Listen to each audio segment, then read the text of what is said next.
जी अभी दिल्ली जल बोर्ड के अधिकारियों से आपने मुलाकात की? 3 महीने से इस सड़क के ऊपर में काम चल रहा है। दोनों तरफ में 100 मीटर की दूरी पर बैरिकेडिंग की गई थी। पिछले 2 दिन में एक यहाँ पे बड़ा गड्ढे को खोदा गया। यहाँ पे इस साइड की लेन में कोई भी ट्रैफिक की मूवमेंट नहीं थी। कल जो यहाँ पे घटना हुई है बहुत ही दुखद है।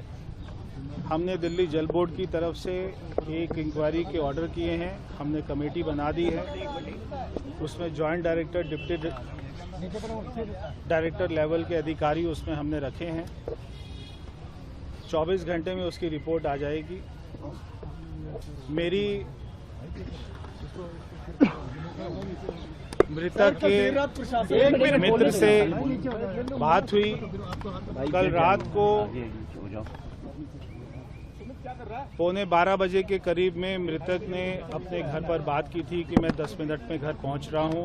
उसके बाद में वो इस सड़क के ऊपर में, इस लेन के ऊपर में पहुंचे और उस गड्ढे में गिरकर उनके परिवारजनों ने रात को ही पुलिस से संपर्क किया। रात को जनकपुरी पुलिस ने उनके परिवार के साथ में 2-2.5 घंटे तक आसपास में उनकी कॉल रिकॉर्डिंग, कॉल लोकेशन वो देखकर आसपास के पार्कों में, आसपास के क्षेत्र में उनको ढूंढने की कोशिश की। जो भी हुआ बहुत ही दुखद है। हम जल बोर्ड के यहाँ के जो अधिकारी हैं, जेई हैं, एक्सीएन हैं, एई हैं, वो तीनों को सस्पेंड कर रहे हैं। जो कंपनी यहाँ पे काम कर रही थी, हम वो कंपनी के ऊपर में भी कड़ी से कड़ी कार्रवाई करेंगे। दिल्ली जल बोर्ड के सीईओ ने पिछले महीने ही नोएडा इंसिडेंट के बाद में एक सर्कुलर इशू किया था। सारे दिल्ली जल बोर्ड के अधिकारियों को कहा था कि जहाँ पर भी काम हो रहे हैं वो वहाँ पर जाके खुद उसको चेक करें। ये 3 महीने से काम हो रहा था। कल रात को ही गड्ढा खुदा था। उसी के साथ में कॉन्ट्रैक्टर के 2 लेबर वो अपनी झुग्गी डालकर बैठे हुए थे। अभी वो लोग यहाँ पर नहीं हैं। अभी पुलिस उनको खोज रही है। वो रात को यहाँ पे मौजूद थे। क्या उनको रात में ही पता लग गया था या नहीं पता लगा था, ये तो एक बार उनसे पूछताछ होगी तभी पता लगेगा। हम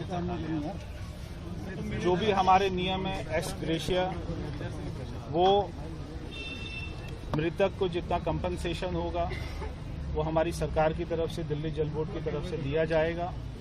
और आगे से ऐसी घटना ना हो उसके ऊपर में हमारे सख्त कदम हमने पहले से ही उठाए हुए थे और ज़्यादा उसकी कड़ी हम लोग अपनी तरफ से निगरानी रखेंगे।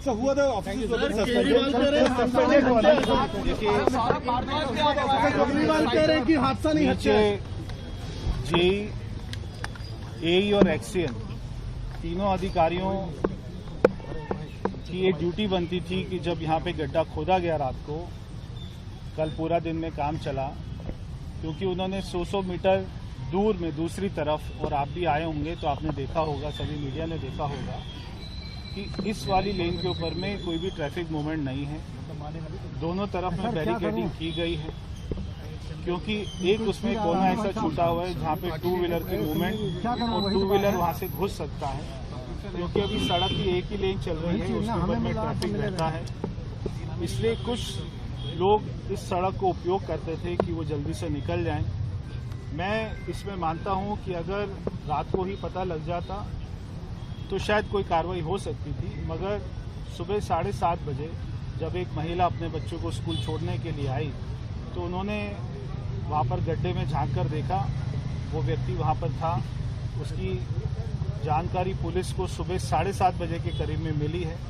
पुलिस ने मौके पर पहुंचकर उसको तुरंत उठाकर हॉस्पिटल में भेजा था, मगर वहां पे उनकी मृत्यु हो चुकी थी।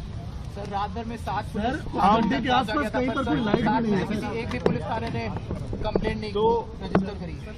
सर, 7 पुलिस थानों में कंप्लेंट नहीं, कोई स्ट्रीट लाइट हमने नहीं देखी सर गड्ढे के आसपास। जब मृतक के सारे परिवारजन सारे पुलिस स्टेशन में जा रहे थे तो वो पहले पुलिस स्टेशन से पहुंचकर दूसरी बार में जनकपुरी पहुंचे थे। यहाँ पे जनकपुरी के हमारे कांस्टेबल उनके साथ में रात को घूमे हैं, उसको ढूंढने की कोशिश की है। उसका कॉल लोकेशन ही रात को ट्रेस कर लिया था इसी क्षेत्र में, क्योंकि आसपास में दोनों तरफ में पार्क हैं।